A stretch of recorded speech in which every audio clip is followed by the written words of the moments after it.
نحمده ونستعينه ونستغفره ونؤمن به ونتوكل عليه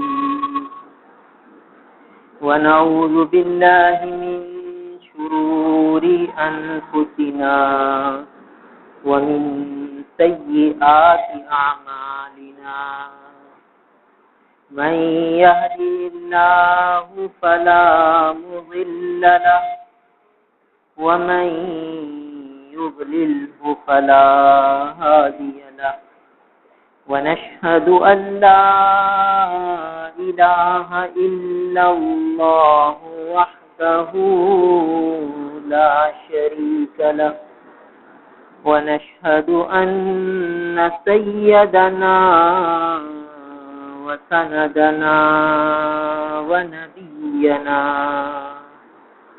وحبيبنا وحبيب ربنا وطبيبنا ومولانا محمدا عبده ورسوله أما بعد فأعوذ بالله من الشيطان الرجيم بسم الله الرحمن الرحيم ولله على الناس حج البيت من استطاع إليه سبيلا ومن كفر فإن الله غني عن العالمين وعن أبي سعيد رضي الله تعالى عنه خطبنا رسول الله صلى الله عليه وسلم فقال أيها الناس إن الله قد فرض عليكم الحج فحجوا رواه مسلم وعن عبد الله بن عمر رضي الله تعالى عنهما قال قال رسول الله صلى الله عليه وسلم بني الإسلام على 5 شهادة أن لا إله إلا الله وأن محمد رسول الله وإقام الصلاة وإيتاء الزكاة والحج وصوم رمضان رواه البخاري.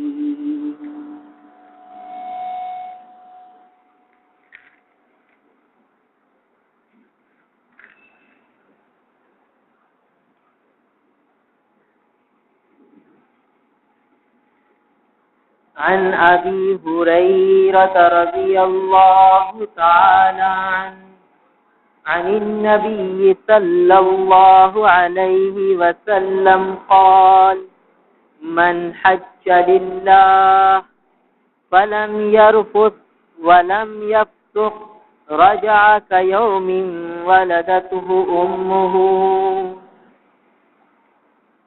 رواه البخاري. عن أبي هريرة رضي الله تعالى عنه عن النبي صلى الله عليه وسلم قال العمرة إلى العمرة كفارة لما بينهما والحج المبرور ليس له جزاء إلا الجنة رواه البخاري.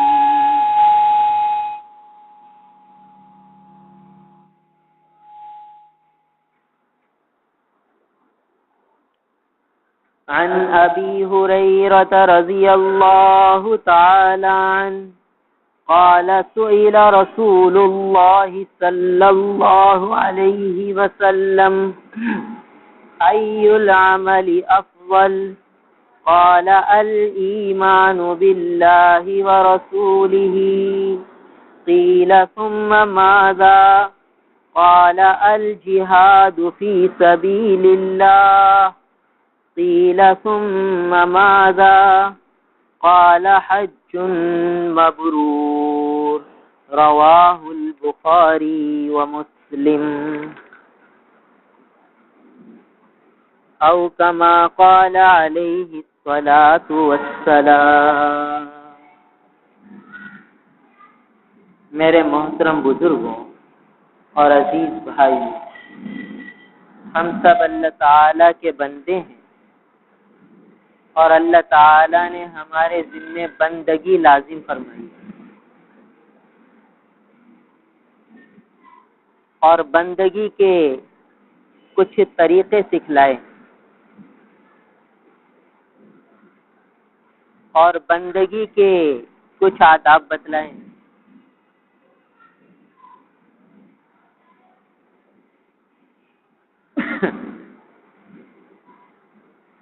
تو یہ جو ہم نماز پڑھتے ہیں یہ بھی اظہار بندگی ہے،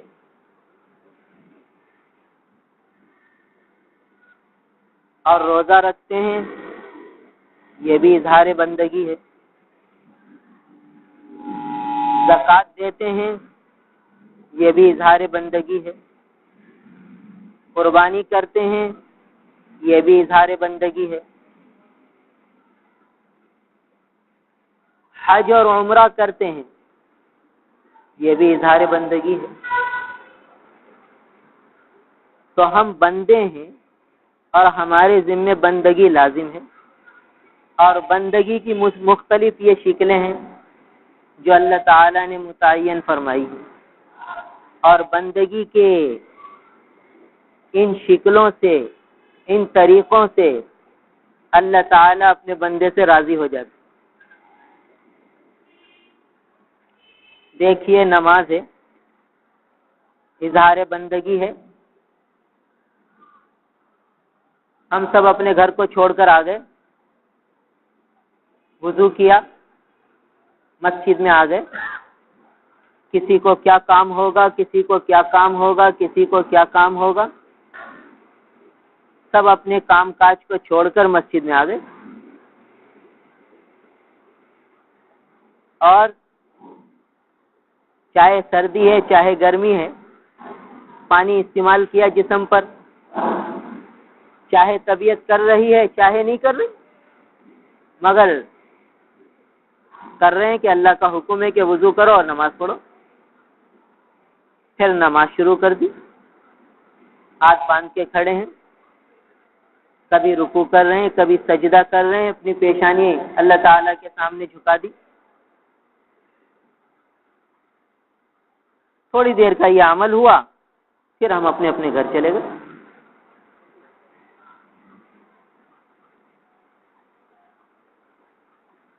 پھر جس کو جتنا تعلق ہے اس نے اتنی دیر اس گھر میں لگائی، جتنا تعلق جس کو اللہ تعالیٰ سے ہے 2 رکعت ادا کرنے میں اس نے زیادہ وقت لگایا۔ کسی کی 2 رکعت 2 منٹ میں ادا ہو گئی، اور کسی کی 2 رکعتوں میں 10 منٹ لگ گئے۔ اور ایک صحابہ کرام تھے کہ ان کی 2 رکعت میں پوری رات گزر جاتی تھی، ایک سجدے میں پوری رات گزر جاتی تھی۔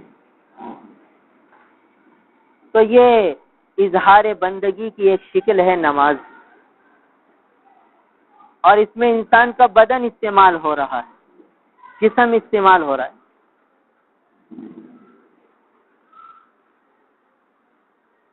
نگاہیں استعمال ہو رہی ہیں، ہاتھ استعمال ہو رہے ہیں، پاؤں استعمال ہو رہے ہیں، سارا وجود اس کا اطاعت میں لگا ہوا ہے۔ آنکھیں کہاں رکھنی ہے، زبان سے کیا ادا کرنا ہے، کانوں کو امام کی آواز کی طرف لگانا ہے، التحیات میں کیا پڑھنا ہے، رکوع میں کیا پڑھنا ہے، سجدے میں کیا پڑھنا ہے، یہ ساری عبادت کی ایک شکل ہے۔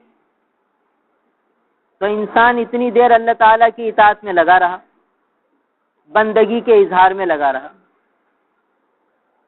تو نماز بندگی کی ایک شکل اور اس میں سارا جسم استعمال ہوا۔ پھر روزہ، یہ بھی بندگی کی ایک شکل کہ جس میں انسان نے اپنے معبود حقیقی کی رضا کو حاصل کرنے کے لیے اپنی خواہش کو چھوڑ دیا۔ دل چاہتا ہے کہ ٹھنڈا پانی پی لوں، چھوڑ دیا۔ دل چاہتا ہے کھانا کھا لوں، چھوڑ دیا۔ دل چاہتا ہے کہ اپنی بیوی سے لذت حاصل کروں دن کے اندر، چھوڑ دیا۔ اس خواہش کو، اس تقاضے کو اللہ تعالیٰ کی رضا کے حصول میں چھوڑ دیا۔ اس میں بھی بدن استعمال ہوا، انسان کا بدن استعمال ہوا۔ تو یہ بھی بندگی کی ایک شکل ہے روزہ، جس میں انسان کا جسم استعمال ہو رہا ہے۔ انسان کا سارا جسم استعمال ہوا۔ جب بھوک لگتی ہے تو دیکھیے کسی کام میں طبیعت نہیں لگتی، کسی کام میں طبیعت نہیں چلتی، بوجھل پن طبیعت سے ہو جاتا ہے۔ تو یہ سارا جسم عبادت میں لگا ہوا ہے۔ صبح صادق سے لے کر غروب آفتاب تک یہ عبادت ہو گئی۔ اس میں بدن استعمال ہوا، یہ بدنی عبادت ہوئی۔ پھر مال آدمی نے کمایا، آدمی چاہتا ہے کہ یہ مال میرے پاس رہے اور اس مال سے میں نفع اٹھاؤں، اس مال سے مجھے فائدہ پہنچے، اس مال سے میں کھانے کی چیز خریدوں، پہننے کی چیز خریدوں، استعمال کی چیز خریدوں، رہنے کے لیے جگہ خریدوں، میرے استعمال میں آئے، میرے بچوں کے استعمال میں آئے، یہ میری خواہش ہے۔ اب حکم آیا بندگی کرو، لہذا اپنی خواہش کو روکا اور 40واں حصہ نکال دیا۔ اور تعلق ہے اللہ تعالیٰ سے اور الفت محبت زیادہ ہے تو 40ویں حصے کے علاوہ بھی اور خرچ کرتے رہے رضا الہی کے حصول میں۔ تو یہ بھی بندگی کی ایک شکل ہے جس میں انسان نے اپنے مال کو استعمال کیا۔ پھر قربانی کا وقت آیا تو دل تو یہ چاہتا ہے کہ یہ مال میرے پاس رہے، مگر حکم ہے کہ جانور ذبح کر دو۔ اب یہ جانور لے رہا ہے، اپنے ہاتھ سے اس پر چھری پھیر رہا ہے اور پھر وہ گوشت تقسیم کر رہا ہے۔ تھوڑا بہت اپنے پاس رکھتا ہے، سارا تقسیم کر دیتا ہے۔ یہ بھی بندگی کی ایک شکل ہے، اظہار بندگی ہے۔ اس میں انسان کا مال لگ رہا ہے۔ تو بندگی کی شکلوں میں کچھ تو ایسی ہیں جس میں صرف جسم استعمال ہوتا ہے، کچھ ایسی ہیں جس میں مال استعمال ہوتا ہے، اور پھر بندگی کی ایک شکل حج اور عمرے کی شکل، اس میں مال بھی لگتا ہے اور جان بھی لگتی ہے، پورا جسم بھی استعمال ہوتا ہے اور مال بھی لگتا ہے۔ اور یہ حج کیا ہے؟ حج عشق الہی کا مظہر ہے، اللہ تعالی سے اپنے عشق کا اظہار ہے۔ دیکھیے حج میں کیا ہے؟ بیت اللہ کی زیارت ہے، اور کیا ہے؟ حج کے معنی ہیں بڑی چیز کا ارادہ کرنا، اور شریعت کی اصطلاح میں حج کہتے ہیں کہ بیت اللہ کی زیارت کے لیے چلے جانا، بیت اللہ کی زیارت کا قصد کرنا، ارادہ کرنا۔ اور بیت اللہ کیا ہے؟ ایک 4 دیواری ہے اور اس کالے کالے کپڑے سے ڈھکی ہوئی ہے۔ کعبۃ اللہ بھی اسے کہتے ہیں، بیت اللہ بھی اسے کہتے ہیں، مگر یہ بیت اللہ اللہ تعالی کی رحمتوں کے نزول کا مرکز ہے، محبت انوار الہی ہے، اللہ تعالی کے خصوصی انوار اس پہ پڑتے، لہذا جو عاشقان صادق ہیں ان کے قلوب کھینچے چلے جاتے بیت اللہ کی طرف۔ جس کے دل میں ایمان ہے اس کے دل میں یہ آرزو ہے کہ میں بیت اللہ کو دیکھ لوں، تصویر میں دیکھتا ہے، اب تو ویڈیو اور مووی چلتی ہیں اس میں دیکھتا ہے، مگر تسکین نہیں ہوتی، جی چاہتا ہے کہ بیت اللہ کو خود اپنی آنکھوں سے دیکھ کر آؤں۔ ہر صاحب ایمان کے دل میں یہ جذبہ ہے۔ پھر جس نے دیکھ لیا اس کی تڑپ اور بڑھ گئی، اور اس کے دل میں تمنا آ گئی کہ اب میں پھر دیکھوں، اور پھر دیکھ لیتا ہے تو پیاس اور بڑھتی ہے۔ تو یہ ایک عجیب اللہ تعالیٰ کی رحمتوں کے نزول کا مرکز ہے۔ اور دیکھیے حضور اکرم صلی اللہ تعالی علیہ وسلم کو بھی اس بیت اللہ سے بڑا لگاؤ تھا۔ اپنی عمر مبارک کے 53 سال بیت اللہ کے سائے میں گزارے۔ جس وقت بیت اللہ سے ہجرت فرمائی ہے تو کیا آپ صلی اللہ علیہ وسلم کے قلب اطہر کی کیفیت ہوگی؟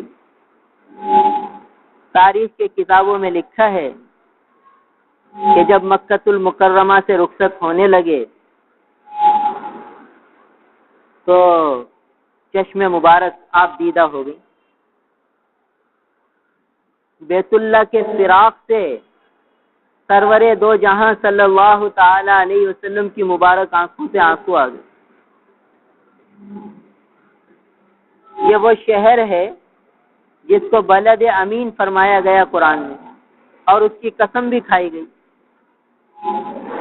تو جب مکۃ المکرمہ چھوڑنے لگے تو اللہ تعالیٰ کے محبوب فرمانے لگے کہ اے مکہ تو کتنا عظیم ہے، تو کتنا عظمتوں والا ہے، اور مکۃ المکرمہ کو جو عظمت مل رہی ہے وہ بیت اللہ کے صدقے مل رہی ہے۔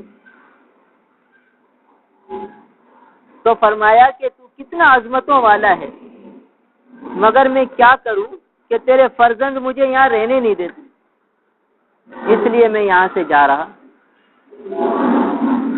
اور بڑی حسرت بھری نگاہیں ڈالی اور پھر وہاں سے روانہ ہوئے۔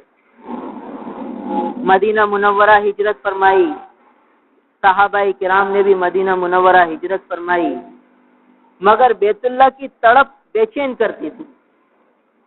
مدینہ منورہ پہنچ کر بھی بیت اللہ سے الفت ختم نہیں ہوئی، بار بار حضور سے عرض کرتے کہ یا رسول اللہ عمرہ کرنے چلیں۔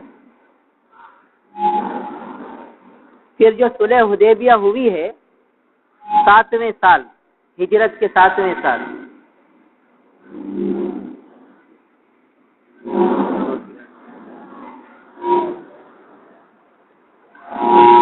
ہجرت کے 7ویں سال صلح حدیبیہ ہوئی، تو اب 7 سال تک تو برداشت کرتے رہے۔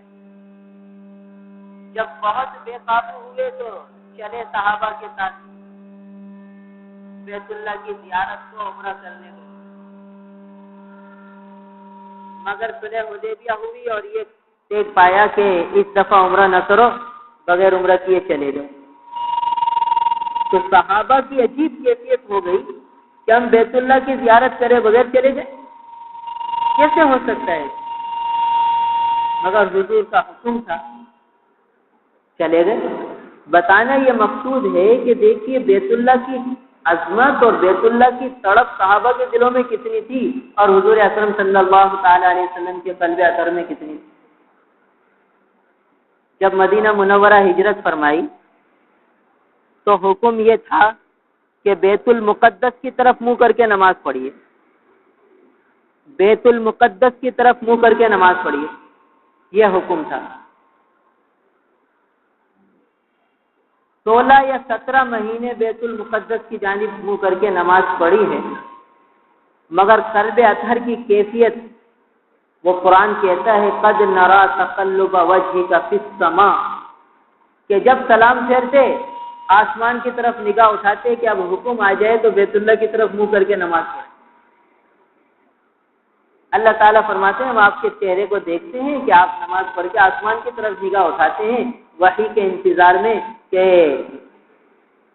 بیت اللہ کی طرف منہ کر کے نماز پڑھنے کا حکم مل جائے۔ بس پھر 16-17 مہینے کے بعد حکم آ گیا فولی وجہک شطر المسجد الحرام، کہ اپنا چہرہ مسجد حرام کی طرف کر کے نماز پڑھ لی۔ تو اتنا تعلق تھا بیت اللہ سے حضور اکرم صلی اللہ تعالی علیہ وسلم کو اور حضور اکرم صلی اللہ تعالی علیہ وسلم کے صحابہ کرام کو۔ اور بیت اللہ وہ جگہ ہے جہاں سارے انبیاء کرام تشریف لائے، کم و بیش 1,24,000 انبیاء کرام، سارے انبیاء کرام نے بیت اللہ کا طواف کیا اور بیت اللہ کی زیارت کی۔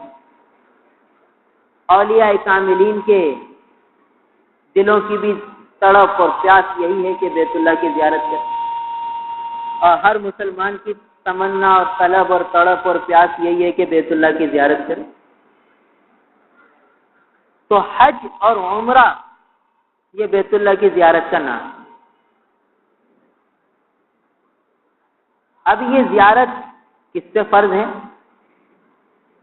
من استطاع الیہ سبیلا، جس کو اللہ تعالیٰ نے مال سے نوازا ہے، جس کو بیت اللہ جانے کے اسباب مہیا فرمائے ہیں، اس پر تو بیت اللہ جانا فرض قرار دے دیا گیا۔ یہ اظہار بندگی کی ایک شکل ہے، فرض درجے کی، کہ اپنی زندگی میں ایک مرتبہ ہمارے گھر کی زیارت کیجیے، بیت اللہ کی زیارت کیجیے۔ کون کریں؟ من استطاع الیہ سبیلا، جس کے پاس راستے کی استطاعت ہو، جس کے پاس توشہ اور سواری ہو، زاد راہ ہو، اسے چاہیے کہ بیت اللہ کی زیارت کرے۔ اور آگے حدیث آئی ہے کہ اسلام کی بنیاد وہ 5 ارکان پر ہے، اس میں سے ایک حج ہے۔ گویا کلمہ شہادت کی گواہی دینا ایک ستون، نماز کو ادا کرنا دوسرا ستون، زکوٰۃ کو ادا کرنا تیسرا ستون، روزہ رکھنا چوتھا ستون، اور حج کرنا 5واں ستون۔ تو جو صاحب نصاب ہے وہ زکوٰۃ ادا کرتا ہے، اور جو صاحب مال ہے اور اس پہ حج فرض ہے وہ حج ادا کر لیتا ہے، تو گویا اس نے اسلام کی عمارت کو قائم کر لیا۔ اور جس پر حج فرض ہے وہ ادا نہیں کرتا تو اس نے اسلام کی عمارت کو ناقص کر دیا، اس کی اسلام کی عمارت ناقص ہے، اس کا اسلام ناقص ہے، کامل نہیں ہے۔ دیکھیے 4 ستونوں پر عمارت کھڑی ہوتی ہے، ایک کمرہ 4 ستونوں پر ہوتا ہے، ایک ستون ہٹا دو کمرہ ناتمام ہو جائے گا، کہا جائے گا یہ کمرہ ناتمام ہے، ناقص ہے، نامکمل ہے۔ ارے بھائی کیوں نامکمل ہے؟ کہتے ہیں ایک ستون نہیں بنا۔ تو بھائی بنا لو، کہا نہیں بناتا، تو پھر تمہارا گھر تعمیر نہیں ہو سکتا، تمہارا یہ کمرہ تعمیر نہیں ہو سکتا۔ کمرہ تعمیر کرنے کے لیے 4تھا ستون لگانا پڑے گا، پھر چھت آئے گی، ورنہ تمہارا یہ کمرہ نہیں بن سکتا۔ تو اسلام کامل جب ہوگا جب یہ 5 ارکان زندہ کرے، ایک آدمی 5 ارکان کو ادا کرے۔ لہذا ہر ایک مسلمان کو دیکھنا ہے کہ مجھ پہ حج فرض ہے یا نہیں۔ یہ 5 ارکان سے متعلق ضروری معلومات سیکھنا ہر مسلمان سے فرض ہے۔ نماز کو سیکھنا فرض ہے، روزے کے مسائل کو سیکھنا فرض ہے، زکوٰۃ کے مسائل کو سیکھنا فرض ہے، ضروری مسائل، اور حج کے مسائل کو سیکھنا فرض ہے۔ یہ کم از کم اتنا سیکھنا تو ہر ایک پہ فرض ہے کہ کس پہ حج فرض ہے کس پہ نہیں۔ پھر جس پہ فرض ہے اس کو آگے ساری تفصیلات سیکھنا بھی فرض ہے، اور جس پہ فرض نہیں ہے اس کے لیے تفصیلات سیکھنا لازم اور ضروری نہیں ہے، سیکھے تو اچھی بات ہے۔ تو اب ہمیں یہ دیکھنا ہے کہ ہم میں سے کس پہ حج فرض ہو چکا ہے۔ جس پہ حج فرض ہے اس کو تاخیر کرنا جائز نہیں، تاخیر کرے گا گناہگار ہو۔ اب کس پہ حج فرض ہے؟ دیکھیے، آج حج کے مسائل کو چھیڑنے کا وجہ یہ بنی، اس کا تذکرہ یوں کیا کہ اس وقت حج کا گویا کے زمانہ ہے۔ ایک ہوتا ہے اشہر حج، حج کے مہینے، ایک ہوتے ہیں ایام حج، حج کے دن، اور ایک ہوتا ہے زمانہ حج۔ ایام حج کسے کہتے ہیں؟ وہ دن جس میں حج کی عبادت کو ادا کیا جاتا ہے۔ اشہر حج، حج کے مہینے کون سے ہیں؟ جس میں حج، وہ مہینے جس میں حج کے لیے قافلے روانہ ہوتے ہیں۔ اور حج کا زمانہ کہ دور دراز کے علاقے سے پہلے لوگ قافلے نکلتے تھے، کوئی 6 مہینے پہلے قافلہ نکل رہا ہے، کوئی 8 مہینے پہلے قافلہ نکل رہا ہے۔ تو جس علاقے میں جب حج کا قافلہ روانہ ہونے لگے، سمجھو اس علاقے والوں کے لیے وہ حج کا زمانہ، اس وقت دیکھنا پڑے گا کہ کس پر حج فرض ہے کس پر نہیں۔ تو آج اب زمانے بدل گئے، ذرائع نقل و حمل برق رفتار ہو گئے، 4 گھنٹے میں آدمی جدہ پہنچ جاتا ہے اور 6-8 گھنٹے میں بیت اللہ پہنچ جاتا ہے۔ مگر اس حج کی کارروائی ابھی شروع ہو جاتی ہے، فارم بھرے جاتے ہیں، پھر آگے کے سارے مراحل ہوتے ہیں۔ تو جس زمانے میں ہمارے ملک میں حج کے فارم بھرے جا رہے ہوں، وہ ہمارے ملک کے اعتبار سے زمانہ حج کہلائے گا۔ اور ان دنوں میں جس آدمی کے پاس زاد راہ ہوگا اس پہ حج فرض ہوگا، اور جس کے پاس نہیں ہوگا زاد راہ اس پہ حج فرض نہیں ہوگا۔ اور جس کے پاس ایک مرتبہ زاد راہ آ گیا اور حج فرض ہو گیا اور اس نے نہیں کیا تو وہ حج کی فرضیت اب ساقط نہیں ہوگی، ہمیشہ رہے گی، اور گناہگار ہو کے دنیا سے رخصت ہوگا اگر بعد میں مال نہ رہا۔ اب کس پہ فرض ہے؟ دیکھیے، آج کل تقریباً 2.25 لاکھ روپے کا حج ہے حکومت کے اعتبار سے، اور عام پرائیویٹ اداروں کے ذریعے 3-3.25 لاکھ روپے کا۔ تو آج کل جس آدمی کے پاس، جس مسلمان مرد اور عورت عاقل ہو، بالغ ہونا شرط، نابالغ پہ حج فرض نہیں، اور پاگل دیوانے پہ حج فرض نہیں، عاقل سمجھدار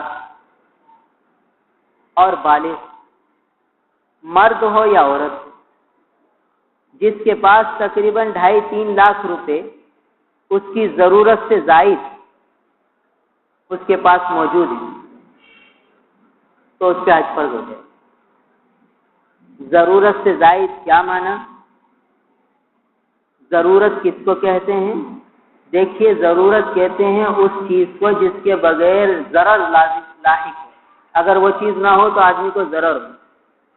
مکان انسان کی ضرورت ہے، مکان نہ ہو تو انسان کو ضرر ہوگا، مشقت ہوگی۔ کھانا پینا، کاروبار ہونا، لہذا ایک آدمی کاروبار کرتا ہے، 10 لاکھ روپے کی اس کی رولنگ ہے،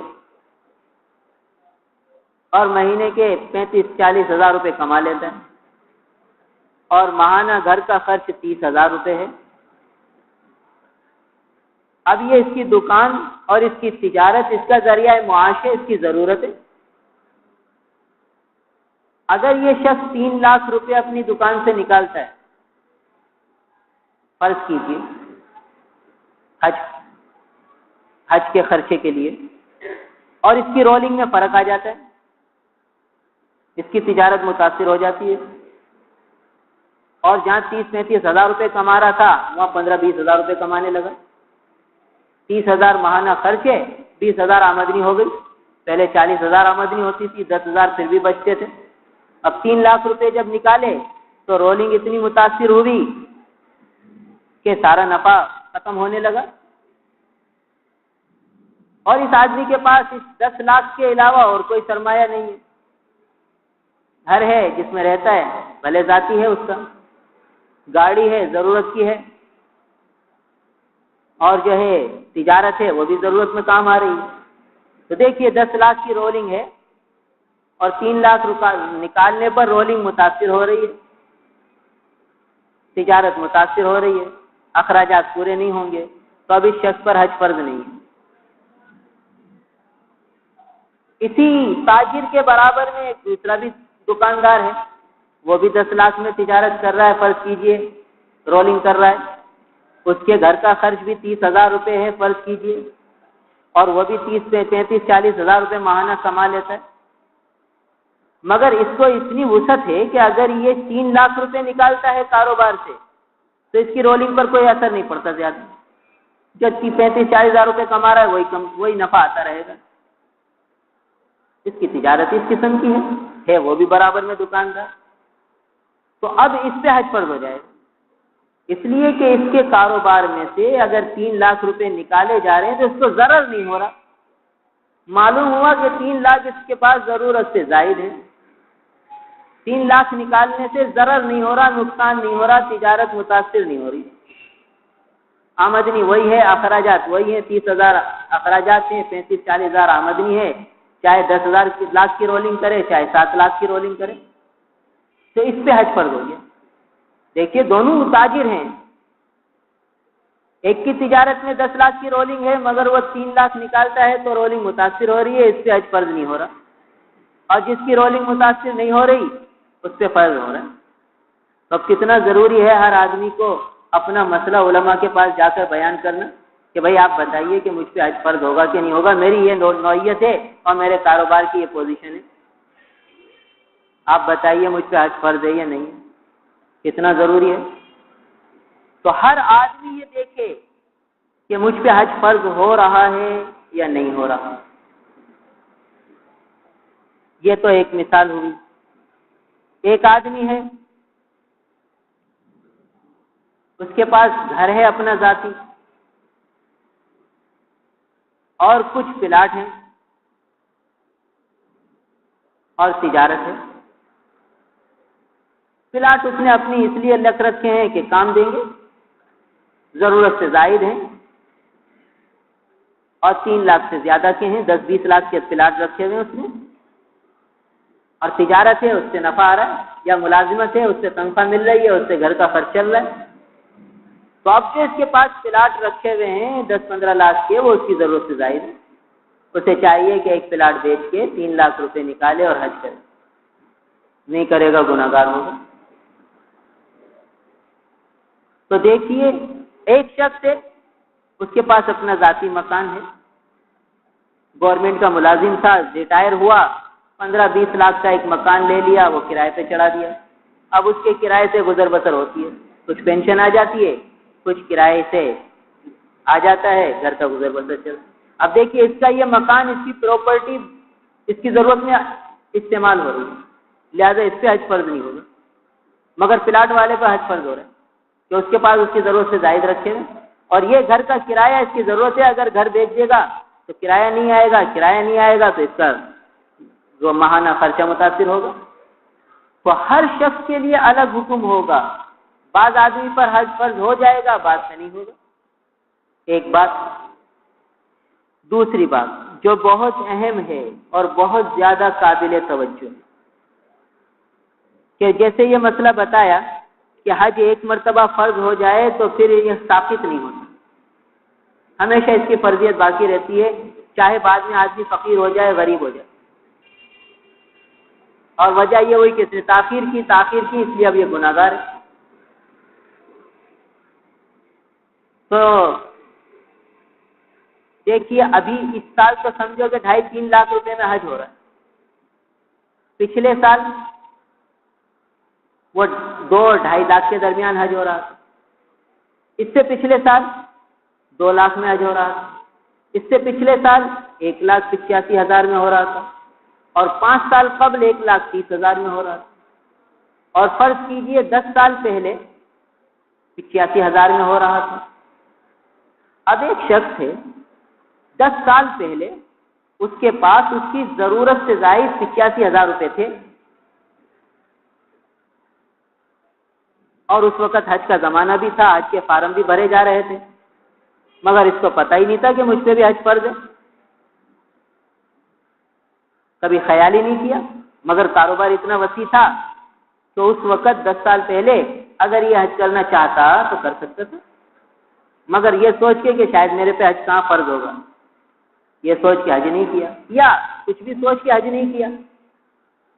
اور اب آج سوچتا ہے کہ بھئی وہ 10 سال پہلے جب 85,000 میں حج تھا, جب تو میرے پاس 85 سے تو بہت زیادہ پیسے تھے اور میری ضرورت سے زائد تھے اور حج کے زمانے میں موجود تھے میرے پاس, تو اس پر وہ 10 سال پہلے حج فرض ہو چکا اور اب 3 لاکھ میں ہو رہا ہے. اب اس کے کاروبار میں ایسی پوزیشن نہیں ہے کہ 3 لاکھ نکال سکے. تو دیکھیے اس پہ تو حج فرض ہو چکا ہے, اس نے 10 سال پہلے نہیں کیا, اس وقت سے یہ آج تک گناہگار چلا آ رہا ہے. اب بتائیے کتنے مسلمان بیچارے ایسے ہوں گے جو حج کی تاخیر کی وجہ سے گناہگار ہو رہے ہوں گے اور ان کو پتہ ہی نہیں ہوگا کہ ہم گناہگار ہو رہے ہیں. ان کے اسلام کی عمارت قائم پوری نہیں ہے, نہ مکمل ہے, نہ تمام ہے, اور اب اخراجات 3 لاکھ روپے ہو گئے. اب بتائیے کہاں سے پورے کرے, کیسے پورے کرے؟ اب یہ تاخیر کا بھی مجرم ہے, اس وقت اس نے حج نہ کیا, اس وجہ سے یہ گناہگار بھی ہے. تو دیکھیے کیسی سخت معاملہ ہو گیا. اس لیے جب آدمی پہ حج فرض ہو جائے تو تاخیر نہ کرے, کیونکہ معلوم نہیں, زندگی کا پتہ کچھ نہیں. تو جس پہ حج فرض ہو جائے ایک کام تو وہ یہ کرے کہ فوراً حج کرنے کی کوشش کرے, اور بظاہر کوئی صورت نہیں ہے یا اس نے فارم جمع کرایا, اس کے فارم ریجیکٹ ہو گئے, نام نہ آیا اس کا سرکاری اسکیم میں, تو یہ فوراً اپنی وصیت کر دے کہ بھائی میرے اوپر حج فرض ہے, میں خدا نخواستہ مر جاؤں تو میری طرف سے حج کر لیا جائے. یہ وصیت کر لینا بہت ضروری ہے, اس میں آدمی تاخیر نہ کرے, فوراً کر دے. دیکھیے زندگی کی مہلت نہیں ملتی. بڑی عبرت کا قصہ ہے. پچھلے سال ایک صاحب سے ملاقات ہوئی تو ان سے عرض کیا کہ بھئی آپ ماشاءاللہ مالدار آدمی ہیں اور آپ پہ حج فرض ہے, آپ حج کیوں نہیں کرتے؟ تو بڑی خواہش ہے, بڑی تمنا ہے, اب اگلے سال تو میں انشاءاللہ ضرور کر لوں. تو ہم نے اسے کہا یار اگلے سال جو کرنی ہے تو ابھی وصیت تو کر دو, مجھے ہی کر دو چلو. تو خدا نہ خواستہ تم مر گئے تو ہم تمہارے گھر والوں کو کہہ دیں گے کہ ہاں بھائی ہمیں وصیت کی تھی, لہٰذا ان کی طرف سے حج کراؤ اور تم گناہگار ہونے سے بچ جاؤ. چلو کر دو. کہنے لگا ہاں ہاں ہاں انشاءاللہ کر دیں گے. میں نے کہا بھائی کیا ہو گیا؟ کہا نہیں نہیں انشاءاللہ ضرور کریں گے, اگلا سال ہے, بس پوری میری نیت ہے اور میرے پاس سارا انتظام بھی ہے. تو بظاہر کوئی بیماری نہیں, بظاہر کوئی تکلیف نہیں, اور جو ہے پورا ارادہ یہ تھا کہ اس سال اب فارم آئیں گے تو حج کروں گا. اب 2-3 مہینے پہلے اس سے انتقال ہوا. رات سویا, صبح اٹھی نہ سکا. گھر والوں سے پوچھا بھائی وصیت کری تھی؟ کہا نہیں وصیت نہیں کی تھی, بس شوق بہت تھا. اب دیکھیے اس دن تھوڑی سی زبان ہلا دیتا کہ ہاں ہاں مولوی صاحب میں وصیت کرتا ہوں, آپ کو کر دیتا ہوں, آپ میرے گھر والوں کو کہہ دینا. یہ بھی نہیں کی, اور بغیر وصیت کیے چلا گیا. اب وارث کریں گے تو امید ہے انشاءاللہ اس کی فرضیت ثابت ہو جائے. علماء نے لکھا ہے, فقہاء کرام نے لکھا ہے کہ جو وصیت کیے بغیر مر جائے اس پہ حج فرض ہو, نہ خود اس نے حج کیا نہ وصیت کی. اب اگر اس کی اولاد اس کی طرف سے حج کر دے تو انشاءاللہ امید ہے اللہ تعالیٰ کی ذات سے کہ قبول ہو جائے, اس کا فرض ثابت ہو جائے. یقین نہیں ہے اس لیے کہ وصیت نہیں کی تھی اس نے. یہ مالی عبادت ہے, اس میں وصیت ضروری ہے. تو اگر وصیت کر دیتا تو کام بن جاتا. مگر بعض چیزیں من جانب اللہ ہوتی ہیں۔ جو آدمی بلا ضرورت تاخیر کرتا ہے نا، پھر اللہ تعالیٰ بھی اسے اپنے دربار میں نہیں بلاتا۔ ایک اور بہت کروڑ پتی آدمی، اولاد بھی کوئی نہیں، ہم نے کہا کہ بھائی اب چل چلاؤ ہے، بالکل صاحب فراش ہو، وصیت ہی کر دو، کروڑوں کی تمہاری جائیدادیں ہیں، ہمیں ہی کر دو، چلو ہم تمہارے بعد میں گھر والوں کو بتا دیں گے کہ بھائی حاجی صاحب انہوں نے وصیت کی تھی۔ کہا ہاں انشاءاللہ کریں گے۔ میں کہا بھائی کر دو، ابھی کر دو، بعد میں کس نے زندگی کی دیکھی ہے؟ تو کہا انشاءاللہ کریں گے، نہیں کی۔ معلوم ہوا کہ من جانب اللہ ہوتے ہیں معاملے، اور بہت سے ہیں کہ الحمدللہ وصیت کرتے ہیں، بلکہ خود جانے کی پوری کوشش کرتے ہیں اور اللہ تعالیٰ انتظام بھی کر دیتے ہیں۔ ایک صاحب آئے، کہنے لگے بھائی میری بیوی حاملہ ہے اور حج کی بھی خواہش ہے، اس کی بھی بڑی تمنا ہے، میری بھی تمنا ہے، اس پہ بھی حج فرض ہے، مجھ پہ بھی فرض ہے، اب ہم کیا کریں؟ ایک یہ ہے کہ بھائی ولادت ہو جائے گی پھر بعد میں چلے جائیں گے، ایک یہ کہ ابھی چلے جائیں، ولادت تو بہرحال حج کے بعد ہی ہوگی۔ میں نے کہا بھائی تاخیر نہ کرو، چلے جاؤ، نہ معلوم زندگی وفا کرے کہ نہ کرے۔ انہوں نے کہا چلو ٹھیک ہے، ہمت کی، چلے گئے اور حج کیا۔ 1-1.5 مہینے بعد ولادت ہوئی، ولادت ہی میں اس عورت کا انتقال ہوا۔ دیکھیے ہمت کر لی، فریضہ ادا ہو گیا، پاک صاف ہو گئے، دنیا سے چلی۔ دیکھیے تھوڑی سی ہمت کی، اور اگر تاخیر کرتی، سستی کرتی کہ نہیں عمل ولادت ہو جائے، ولادت کے بعد پھر دودھ پینے کا زمانہ، 2 سال اور تاخیر کر دو، 3 سال لگ جائیں گے، پھر پتہ نہیں زندگی وفا کرے نہ کرے۔ تو اس لیے حج کی عبادت میں تاخیر نہیں کرنی چاہیے۔ جس پہ فرض ہو جائے فوراً ادا کر، اور وصیت پر نقد لکھ دے، علماء کے پاس جا کے بتائے کہ بھئی دیکھیے میرے اوپر حج فرض ہے یا نہیں ہے، میری یہ نوعیت ہے، یہ نوعیت ہے، یا ماضی کے زمانے میں میری یہ پوزیشن تھی، یہ نوعیت تھی، مجھ پہ فرض ہوا یا نہیں ہوا۔ اگر پتہ چل جائے کہ بھئی فرض ہو چکا تو اسی وقت وصیت کر دے کہ بھئی میری طرف سے حج کر لیا جائے، اگر خدا نہ خواستہ میں مر جائے ہو گئی وصیت۔ وصیت کرنے کے لیے لکھنا بھی ضروری نہیں ہے، بس 2 آدمیوں کے سامنے کہہ دیا، ہو گئی بات۔ احتیاطاً لکھ لو، یہ اچھی بات ہے۔ ایک بات، اگلی بات یہ ہے کہ جس پہ حج فرض ہو، تو ہمارے معاشرے میں یہ دیکھیے حج کس پہ فرض ہے؟ بالغ پر فرض۔ بالغ کس کو کہتے ہیں؟ لڑکا 12 سال سے لے کر 15 سال کے زمانے میں کبھی بھی بالغ ہو سکتا ہے، 15 سال کے بعد تو یقینی بالغ ہے، اور لڑکی 9 سال کے بعد 15 سال کے درمیان کبھی بھی بالغ ہو سکتی ہے، 12-13 سال میں بھی بالغ ہو جاتی ہے، اور 15 سال آخری حد ہے۔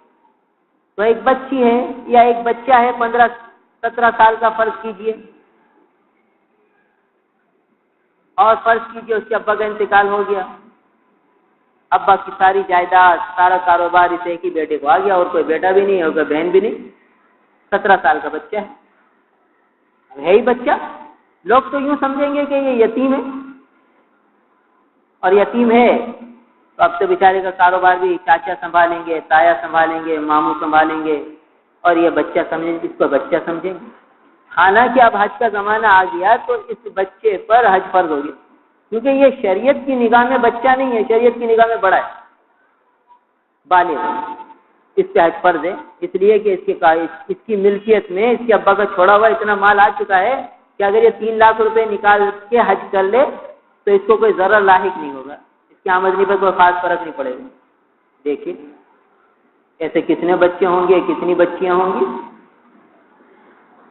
اور دوسری بات یہ ہے کہ جس سے حج فرض ہو جائے تو ہمارے معاشرے میں یہ ہے کہ ارے پہلے ماں باپ کو تو حج کراؤ پھر تم جانا۔ ماں باپ نے حج نہیں کیا اور یہ صاحب حج کو جا رہے، تو وہ یہ سوچتا ہے کہ بھئی میرے پاس 3 لاکھ روپے تو جمع ہیں، ابھی اب ایک آدمی ابا جا سکتے ہیں، اماں نہیں جا سکتی، لہٰذا چلو اور جمع کرو، اور جمع کیے، نہ ابا پہ حج فرض تھا نہ اماں پہ فرض تھا، ان دونوں کو حج پہ بھیج دیا، بڑا خوش ہے کہ میں نے ابا کو بھی حج کرا دیا، ابا کو بھی کرا دیا، اور اسی میں خود مر گیا۔ اب اس کو آخرت میں پٹائی ہوئی، اس کا اسلام ناتمام ہوا، اسلام کی عمارت اس کی پوری مکمل نہیں ہوئی، اس لیے کہ اس پہ حج فرض تھا، اس نے خود کو کیا نہیں، جس پہ فرض نہیں تھا ان کو کرایا اور یوں سمجھا کہ یہ بڑی سعادت کی بات ہے۔ ہر دین کا کام اپنے فہم سے کرنا اور اس کو سعادت سمجھنا یہ دینداری نہیں ہے۔ خود حج کرتا ہے یہ سعادت مندی ہوتی، یہ خوش بختی ہوتی۔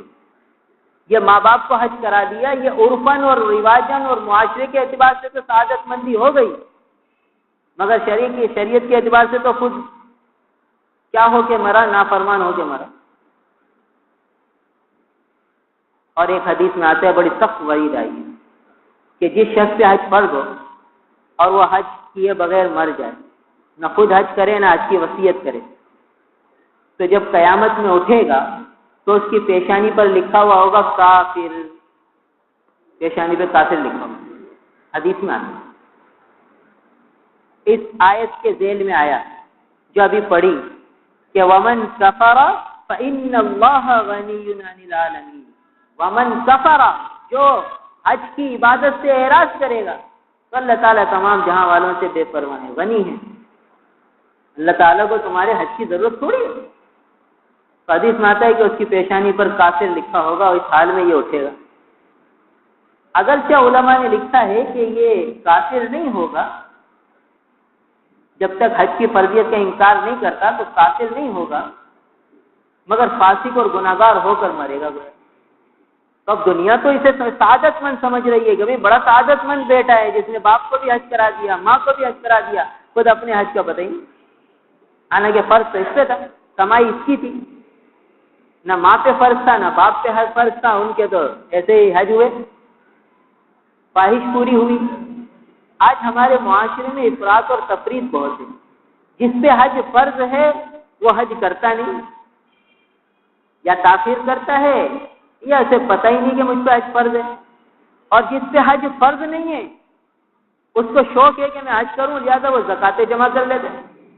کتنے ایسے کیس آتے ہیں ہمارے پاس کہ بھئی فلاں آدمی بیچارہ اس کو بڑا شوق ہے حج کرنے کا تو وہ زکات مانگ رہا ہے، تو کیا ہم اپنی زکات اس کو دے دیں؟ ارے بھائی زکاتیں کوئی حج کرانے کے لیے ہیں، زکاتیں تو ضرورت مندوں کی ضرورت پوری کرنے کے لیے ہیں۔ جب اس سے حج فرض ہی نہیں ہے تو اس کی کیا ضرورت تھی؟ وہ تو شوق تھا، ایک خواہش تھی، دین کے رنگ کی خواہش، اس کے لیے زکاتیں ضائع کر دیتے ہیں لوگ، اور وہ بھی آدمی لوگوں کی زکاتیں ضائع کرتا ہے حج کے لیے زکات لے کر۔ تو جس پر حج فرض نہیں ہے اس کو حج کا شوق ہے، وہ زکاتیں لے کے حج کرتا ہے، اور جس پہ فرض ہے وہ تاخیر کرتا ہے یا غفلت کرتا ہے اور پرواہ نہیں حج کرنے کی۔ تو ہمارے معاشرے میں یہ افراط و تفریط ہے۔ تو ہمیں تو یہ دیکھنا ہے کہ بھئی جس پہ حج فرض ہو جائے، بیٹے پر ہو جائے، وہ جلد سے جلد حج کرے اور اللہ تعالیٰ سے دعائیں مانگے، وہاں جا کر اللہ سے عرض کرے یا اللہ مجھے اپنے ماں کو بھی حج کرانا ہے، باپ کو بھی حج کرانا ہے، آپ مجھے اتنی وسعت اور فراوانی دیجیے کہ میں اپنے ماں باپ کی آنکھیں ٹھنڈی کروں حج کرا کر، اور پھر خوب پیسے جمع کرے اور ضرور بھیجے۔ بڑی سعادت کی بات ہے، ماں باپ کو حج کرانا بہت بڑی سعادت کی بات ہے، مگر سعادت کب ہے؟ جب اپنا حج پکڑ لے۔ اپنا حج کرتا نہیں، اپنے اوپر سے فرض ثابت کرتا نہیں، اور نفلی حج کرا رہا ہے ماں باپ کو جب ان کے فرض ہی نہیں ان پر۔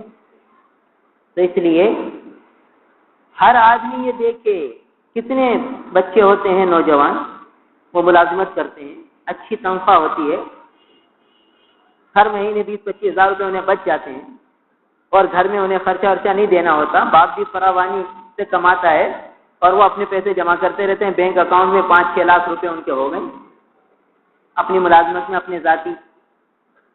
تو باپ ان سے پوچھتا بھی نہیں کہ بھائی تمہارے پاس کتنے پیسے ہیں۔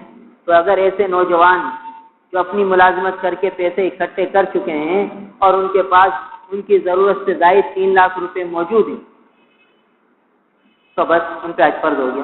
اب وہ یہ کہیں کہ بھائی میری تو ضرورت ہے، مجھے تو نکاح بھی کرنا ہے، شادی میں 5 لاکھ روپے کا خرچہ ہوتا ہے تو میں تو شادی کے لیے جمع کر رہا ہوں۔ تو اگر حج کا زمانہ آ گیا اور یہ پیسے موجود ہیں تو اب حج فرض ہو گیا، اب پہلے حج کرے بعد میں نکاح کرے، اور نکاح کو 5 لاکھ میں کرنا لازم اور فرض تھوڑی ہے۔ شریعت نے تو نکاح کو بالکل آسان رکھا ہے۔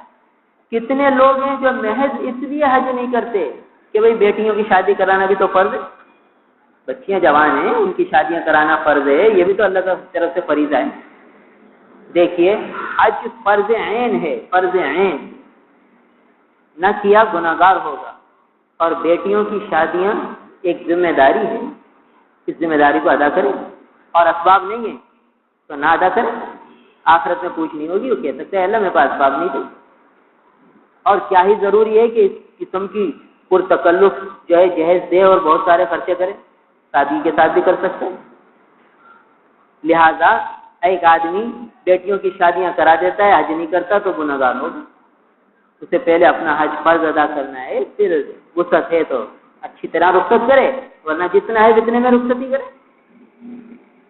تو یہ سارے مسائل ہمارے دین کے ہیں، یہ ہمارا دین، یہ کوئی عقل، اس میں عقل اور رائے زنی نہیں چلتی، اس میں تو جو شریعت کا حکم ہے وہ ماننا ہے، جس سے حج فرض ہے وہ کر لے۔ اب دیکھیے یہ تو مسئلہ تھا مردوں کے اعتبار سے، تو بہت سے نوجوان ایسے ہوں گے جن پہ حج فرض ہو چکا، اس سال نہیں تو پچھلے سالوں میں ہو چکا ہوگا، جیسے ہم نے بتایا کہ 10 سال پہلے 80-85 ہزار میں حج ہوتا تھا، اب ان کے پاس 10 سال پہلے یہ 85-1-2 لاکھ روپے ہوں، حج فرض ہو گیا، اس وقت سے حج فرض ہے، ان کو پتا بھی نہیں کہ حج فرض ہے، اب شادیاں بھی ہو گئی، بچے بھی ہو گئے، اور اس وقت تو حج فرض ہو چکا تھا، اس وقت تو یہ اپنے آپ کو بچہ ہی سمجھتے تھے، اور اب بڑی عمر ہو گئی، بچے بھی ہو گئے، شادیاں بھی ہو گئی، اور پیسہ بھی ختم ہو گیا، تو اب وہ فکر کریں، علماء سے رجوع کریں کہ اب ہمیں کیا کرنا چاہیے، کیا صورت اختیار کریں کہ ہمارے یہ فریضہ ثابت ہو۔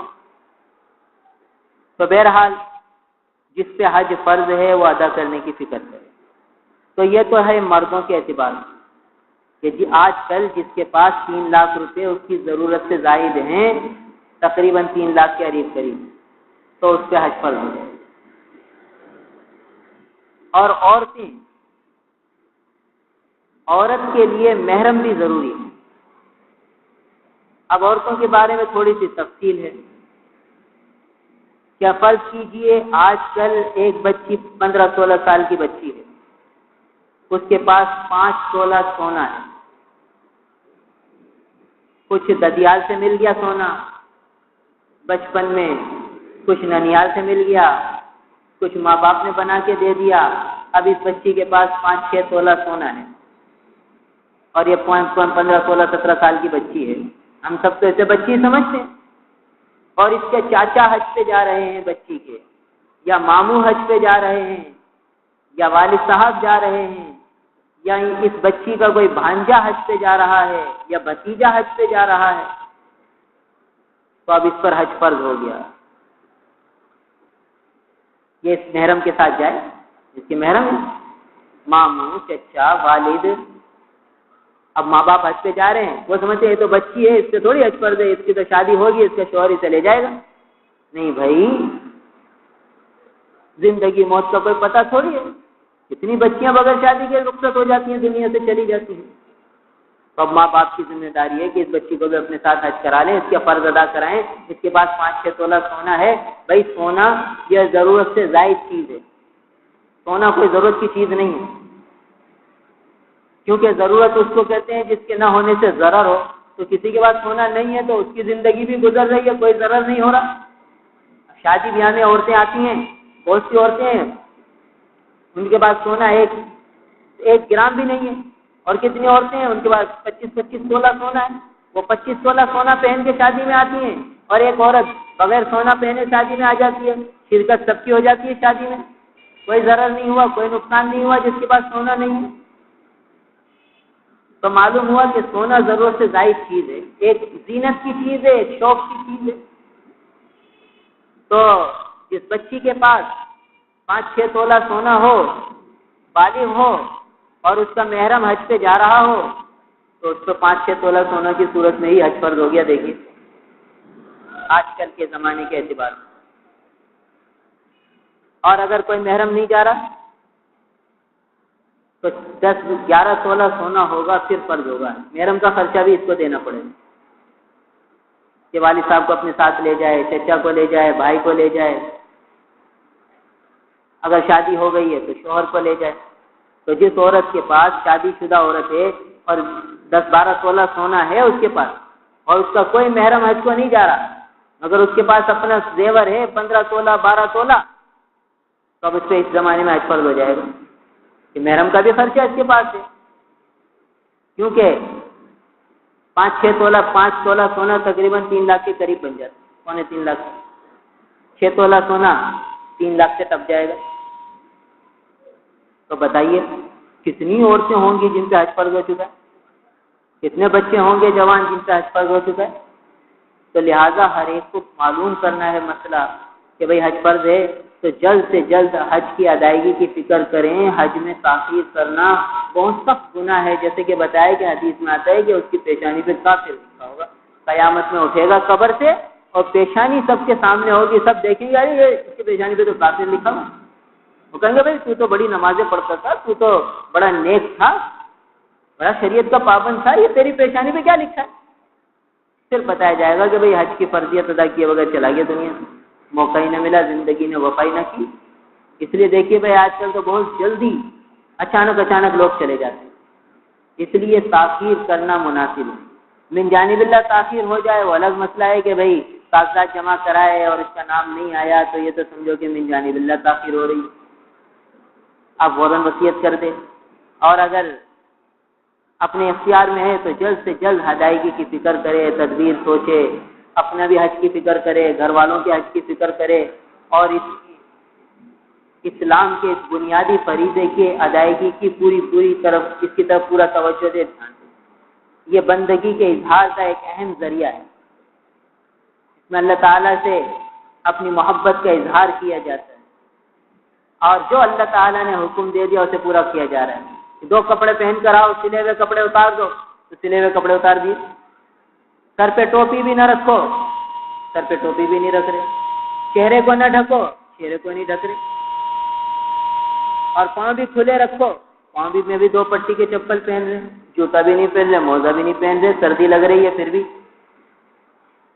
اور 2 کپڑے پہن لیے، کفن کی یاد تازہ کی جا رہی کہ دیکھو یہ کفن ہے تمہارا، اس طرح تمہارا ایک آخرت کا سفر ہوگا، اس میں بھی یہ 2 کپڑے ہوں گے تمہارے جسم کے۔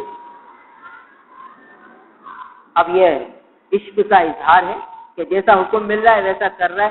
عقل کا تقاضا تو یہ تھا کہ بھئی یہ جو نیچے کا تہبند ہے یہ کھل جائے گا، اس کو بیلٹ سے مضبوط باندھ لو، کہتے نہیں بیلٹ بھی نہیں باندھ سکتے، ایسے ہی گانٹھ بھی نہیں لگا سکتے پکی مضبوط، آدھی گانٹھ لگے گی احرام کی نیچے تہبند میں، اور ایسے ہی 2 کپڑوں میں چلو اور لبیک پڑھتے ہوئے چلو، ناخن بھی نہیں کاٹو، بال بھی نہیں کاٹو، خوشبو بھی نہیں لگاؤ۔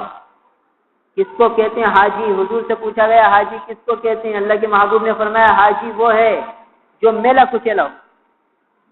یہ عشق کا ایک رنگ ہے، عاشق کو بننے ٹھننے سنورنے کی کوئی پرواہ نہیں ہوتی، میلا کچیلا ہوتا، پراگندہ بال ہوتے ہیں، بکھرے بالوں والا ہوتا ہے، اور کثرت سے تلبیہ پڑھنے والا ہوتا ہے، لبیک اللہم لبیک لبیک اللہم لبیک کہتا ہوا جا رہا ہے، دیوانہ وار صدائیں لگاتا ہوا جا رہا ہے، اور پھر کبھی بیت اللہ کے چکر لگا رہا ہے، کبھی صفا مروہ پہ دوڑ رہا ہے، کبھی مینا جا رہا ہے، عرفات جا رہا ہے، مزدلفہ میں رات رک رہا ہے۔ اور یہ ایک عجیب عبادت ہے حج کی کہ عرفات سے مزدلفہ آتے ہوئے اتنی مشقت ہوتی ہے کہ ہر آدمی کو پریشانی ہوتی ہے، مگر عجیب لذت ہے اس پریشانی میں کہ کوئی یہ نہیں کہتا کہ بھائی اب کبھی حج نہیں کریں گے، بھائی میری توبہ کے کبھی حج کروں، کسی کی زبان سے یہ سننے میں نہیں آتا، بلکہ اپاہج، ضعیف، کمزور، جن کو بہت تکلیف ہوتی ہے، حج میں گر جاتے ہیں، پاؤں ٹوٹ جاتا ہے، سر پھٹ جاتا ہے، تو کہتے حج کرو گے؟ کہ ضرور کریں گے، اللہ تعالیٰ توفیق دے تو پھر کریں بھائی۔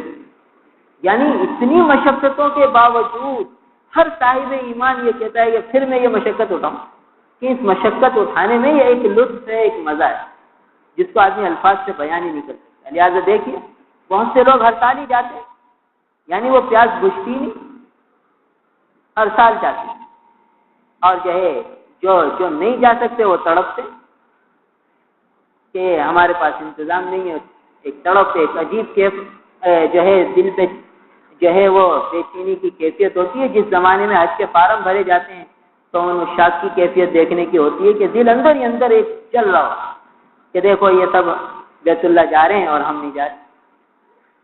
تو یہ ایک عجیب کیف و سرور اور عشق والی عبادت ہے. تو اس میں بلا ضرورت تاخیر نہیں کرنی چاہیے، اللہ تعالیٰ سے اپنے عشق کا اظہار کرنا چاہیے. تو بہرحال یہ قرآن پاک کی اس آیت سے حج کی فرضیت ثابت ہو رہی ہے کہ وَلِلَّهِ عَلَى النَّاسِ حِجُّ الْبَيْتِ مَنِ اسْتَطَاعَ إِلَيْهِ سَبِيلًا. لوگوں کے لیے، لوگوں پر اللہ کے لیے حج، وَلِلَّهِ اللہ کے لیے حج کرنا ہے. حاجی صاحب کہلانے کے لیے اور لوگوں کو بتلانے کے لیے حج نہیں کرنا، وَلِلَّهِ اللہ کے لیے کرنا ہے. حج البیت بیت اللہ کا حج کرنا ہے، علی الناس لوگوں پر فرض ہے. کون سے لوگوں پر؟ من استطاع الیہ سبیلا، کہ جو راستے کی استطاعت رکھتے ہیں، جن کے پاس توشہ ہے، سواری ہے. یعنی آج کے زمانے میں کہہ لیجیے مفہوم اس کا یہ نکلا کہ 3 لاکھ روپے اس کی ضرورت سے زائد ہیں تو اس کا حج فرض ہو رہا ہے. یہ قرآن کی آیت کہہ رہی ہے. اور اسی کے ساتھ وعید بھی آ رہی ہے. اگلی آیت کے اگلے جز میں سخت ڈانٹ ہے، اور علماء نے لکھا ہے کہ یہ ڈانٹ بہت سخت الفاظ ہے. ومن کفر، جس نے کفر کیا. یہ نہیں فرمایا کہ جس نے حج نہیں کیا تو اللہ تعالیٰ اس سے ناراض ہوں گے، یہ نہیں فرمایا، بلکہ انداز یہ اختیار کیا کہ جس نے کفر کیا.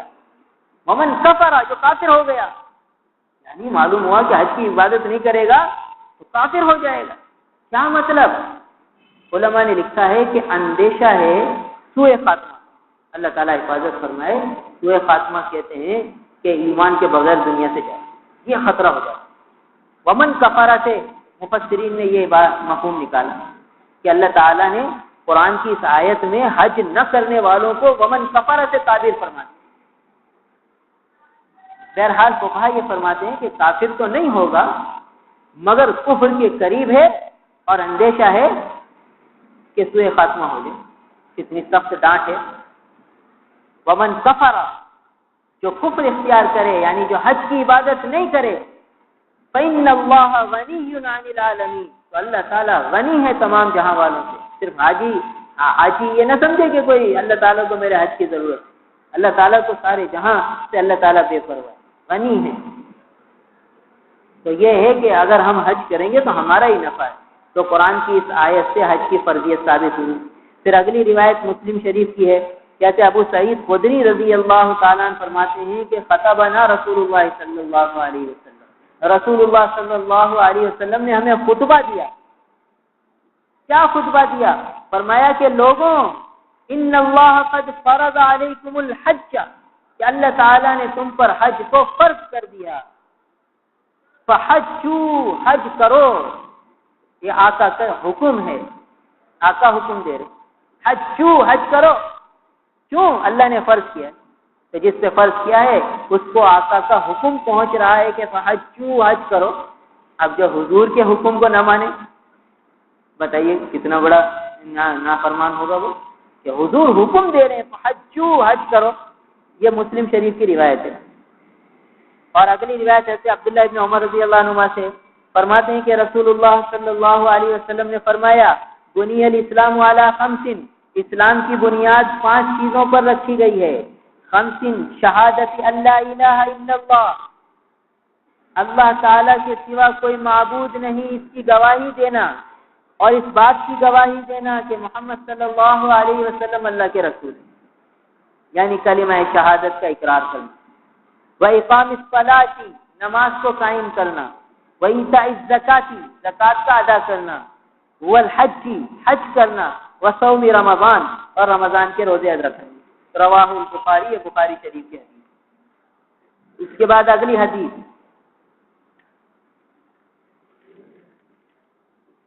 کہ حضرت ابو ہریرہ رضی اللہ تعالیٰ عنہ سے روایت ہے. وہ فرماتے ہیں کہ نبی پاک صلی اللہ علیہ وسلم نے فرمایا من حج للہ، جو اللہ کے لیے حج کرے گا، لکھلاوے کے لیے نہیں، اللہ کے لیے حج کرے گا. فلم یرفث، اس میں کوئی بیہودہ کام نہ کرے. ولم یفسق، کوئی گناہ کا کام نہ کرے. تو رجع کیوم ولدت امہ، اس حال میں لوٹے گا کہ جیسے آج ہی اس کی ماں نے اسے جنا ہے. سارے گناہوں سے پاک صاف ہو کے لوٹے گا. اور اگلی روایت بھی بخاری شریف کیا کہ ابو ہریرہ رضی اللہ تعالیٰ عنہ سے کہ نبی پاک صلی اللہ علیہ وسلم نے فرمایا العمرۃ الی العمرۃ کفارۃ لما بینہما، ایک عمرے سے دوسرے عمرے کے درمیان جو گناہ ہیں تو ایک دوسرا عمرہ ان گناہوں کا کفارہ بنتا ہے۔ پہلا عمرہ کیا تو پچھلے ساری زندگی کے گناہ معاف ہو گئے، اب اگلا عمرہ کیا تو بیچ میں جو گناہ ہوئے وہ سب معاف ہو گئے۔ والحج المبرور لیس له جزاء الا الجنہ، اور وہ حج جسے اللہ تعالیٰ قبول فرما رہے اس کی بدلہ تو جنت ہی ہے، جنت کے سوا اس کا کوئی بدلہ ہی نہیں۔ اب بتائیے کتنا ضروری ہے حج کرنا۔ اللہ تعالیٰ ہم سب کو عمل کی توفیق عطا فرمائے۔ الحمدللہ رب العالمین والعاقبۃ للمتقین والصلاة والسلام على رسوله محمد وآله وأصحابه أجمعين۔ اللهم أنت السلام ومنك السلام تبارك يا ذا الجلال والإكرام، اللهم لك الحمد ولك الشكر، اللهم لا أحصي ثناء عليك كما أثنيت على نفسك۔ یا اللہ زمانہ حج شروع ہو گیا ہے، یا اللہ لوگ آپ کے دربار میں حاضری کے لیے کوششیں کر رہے ہیں، اپنے اپنے فارم بھر رہے ہیں، یا اللہ سب کے لیے آسانیاں پیدا فرما دیجیے، ہم سب کے مقدر میں بار بار حج مبرور کی سعادت لکھ دیجیے، یا اللہ اپنے بیت کی بار بار حاضری نصیب فرما دیجیے، یا اللہ عرفات کی ہر سال کی حاضری مقبول مقدر میں لکھ دیجیے۔ آپ کے خزانے کی چیز کی کمی ہے، ہم سب کو بار بار بلا لیجیے، یا اللہ محروم نہ فرمائیے، اور جن پر حج فرض ہو چکا ہے ان کے لیے انتہائی آسانیاں پیدا فرما دیجیے، اور ساری رکاوٹوں کو دور فرما دیجیے، پریشانیوں کو حل فرما دیجیے، آسانی اور سہولت کا معاملہ فرما دیجیے، اور سب کے لیے یا اللہ نکلنا حج کرنا آسان فرما دیجیے۔ اے اللہ ہم سب کو حج بیت اللہ کی سچی طلب اور سچی تڑپ دے دیجیے، جذبہ صادق نصیب فرما دیجیے، یا اللہ محروم نہ فرمائیے، یا اللہ وہاں جو انوار جو برکات آپ کے برستے ہیں اس میں سے ہمیں حصہ عطا فرما دیجیے، محروم نہ فرمائیے، یا اللہ جتنے لوگ عمرے پر جا رہے ہیں آ رہے ہیں ان کے حاضریوں کو قبول فرما دیجیے، یا اللہ کسی کی یہ حاضری کو رد نہ فرمائیے۔ اللهم إنا نسألك العفو والعافية في الدين والدنيا والآخرة، ربنا تقبل منا إنك أنت السميع العليم وتب علينا إنك أنت التواب الرحيم، وصلى الله تعالى على خير خلقه محمد وآله وأصحابه أجمعين، آمين برحمته۔